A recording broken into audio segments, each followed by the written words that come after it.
Cina kembali mengeksekusi 4 anggota mafia keluarga Bai, salah satu dinasti terkenal yang menjalankan pusat-pusat penipuan di Myanmar.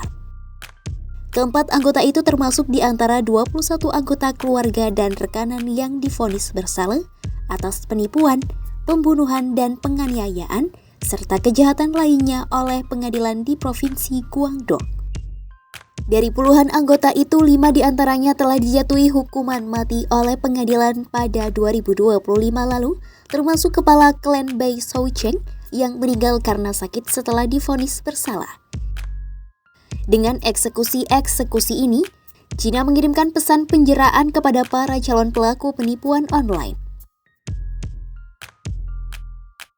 Sebelumnya, Cina mengeksekusi mati 11 orang terkait scam atau penipuan online yang beroperasi di Myanmar. 11 orang itu dieksekusi pada Kamis 29 Januari 2026 setelah dijatuhi hukuman mati pada September 2025 oleh pengadilan di kota Wenzhou, Cina. Hukuman mati tersebut telah disetujui oleh Mahkamah Agung Rakyat di Cina. Mahkamah Agung Rakyat menyatakan bukti-bukti kejahatan sejak tahun 2015 yang dilakukan oleh belasan orang itu meyakinkan dan cukup.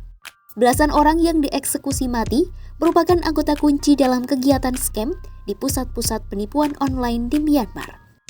Aktivitas kejahatan yang dilakukan oleh kelompok kriminal itu telah menyebabkan 14 warga negara Cina dan melukai lainnya. Melansir Al Jazeera, Cina telah meningkatkan kerjasama dengan Thailand dan Myanmar untuk menindak pusat-pusat penipuan online.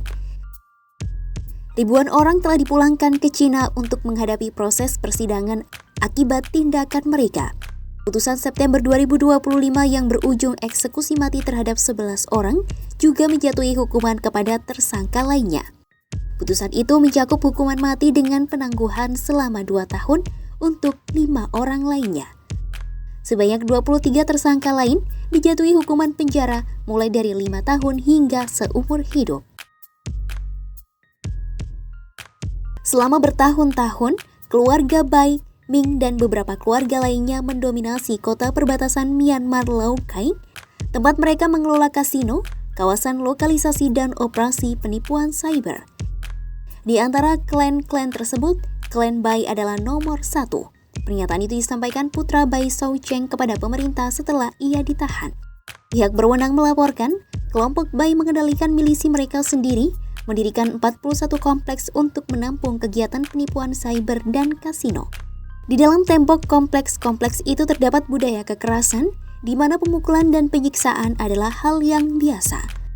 Pengadilan pun menyatakan aktivitas kriminal keluarga Bai menyebabkan kematian 6 warga Cina, bunuh diri 1 orang, dan banyak orang terluka. Keluarga Bai naik ke tampuk kekuasaan di Lau Kai pada awal tahun 2000-an setelah panglima perang kota tersebut digulingkan dalam operasi militer yang dipimpin oleh Min Aung Hlaing yang kini memimpin pemerintahan militer Myanmar. Pemimpin militer itu lalu mencari sekutu yang mau bekerja sama, dan Bai Soucheng yang kala itu menjadi wakil panglima perang. Namun, kerajaan keluarga-keluarga itu runtuh pada tahun 2023 saat Cina merasa frustasi dengan kelambatan tindakan militer Myanmar dalam menangani operasi penipuan. Saat itu, titik balik dalam perang saudara Myanmar terjadi. Hal itu membuat penangkapan mafia penipuan dan para anggotanya diserahkan ke Beijing. Di Cina, mereka menjadi subjek film dokumenter pemerintah yang menekankan tekad pemerintah Cina untuk memberantas penipuan tersebut.